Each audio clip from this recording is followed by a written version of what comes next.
মায়ের শেষ কথা ছিল সৌদি যাওয়ার সময়, বাবা সাবধানে থেকো, কষ্ট হলেও মাথা উঁচু করে থেকো। গ্রামের কাঁচা রাস্তা পেরিয়ে শেষবারের মতো মায়ের পা ছুঁয়ে সে সৌদি আরবে এসেছিল স্বপ্ন বয়ে নিয়ে। দালাল বলেছিল ভিসা রেডি, কাজ রেডি, মাসে মোটা টাকা, 2 বছরেই বাড়ি হবে পাকা। মা গরু বিক্রি করেছে, বোনের বিয়ের জন্য রাখা গয়নাও গেছে। বাপ চুপ করেছিল কারণ ছেলেটার চোখে স্বপ্ন দেখেছিল। কিন্তু সৌদিতে নেমে সব স্বপ্ন এক রাতেই ভেঙে পড়ে। কাজ নেই, কোম্পানি নেই, কাগজ নেই, দালালের ফোন বন্ধ, পকেটে টাকা শেষ, রুম ভাড়া বাকি, ক্ষুধা আর অপমান দুটোই একসাথে। দিনের পর দিন রাস্তায় ঘোরা, রাতে অচেনা ফ্লোরে ঘুম, কখনো এক টুকরো রুটি, কখনো শুধু পানি। শেষমেশ একদিন পুলিশ থামালো, কাগজ দেখাতে পারলো না, কারণ কাগজ কখনোই ছিলই না। হাত করা ঠান্ডা লোহা, তার হাত নয়। মায়ের বুকটা বেঁধে দিল।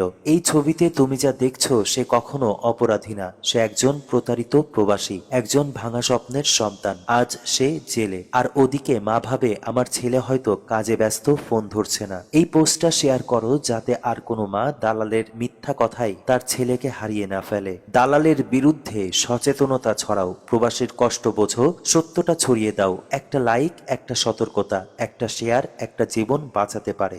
মায়ের শেষ কথা ছিল সৌদি যাওয়ার সময়, বাবা সাবধানে থেকো, কষ্ট হলেও মাথা উঁচু করে থেকো। গ্রামের কাঁচা রাস্তা পেরিয়ে শেষবারের মতো মায়ের পা ছুঁয়ে সে সৌদি আরবে এসেছিল স্বপ্ন বয়ে নিয়ে। দালাল বলেছিল ভিসা রেডি, কাজ রেডি, মাসে মোটা টাকা, 2 বছরেই বাড়ি হবে পাকা। মা গরু বিক্রি করেছে, বোনের বিয়ের জন্য রাখা গয়নাও গেছে। বাপ চুপ করেছিল কারণ ছেলেটার চোখে স্বপ্ন দেখেছিল। কিন্তু সৌদিতে নেমে সব স্বপ্ন এক রাতেই ভেঙে পড়ে। কাজ নেই, কোম্পানি নেই, কাগজ নেই, দালালের ফোন বন্ধ, পকেটে টাকা শেষ, রুম ভাড়া বাকি, ক্ষুধা আর অপমান দুটোই একসাথে। দিনের পর দিন রাস্তায় ঘোরা, রাতে অচেনা ফ্লোরে ঘুম, কখনো এক টুকরো রুটি, কখনো শুধু পানি। শেষমেশ একদিন পুলিশ থামালো, কাগজ দেখাতে পারলো না, কারণ কাগজ কখনোই ছিলই না। হাত করা ঠান্ডা লোহা, তার হাত নয়। মায়ের বুকটা বেঁধে দিল।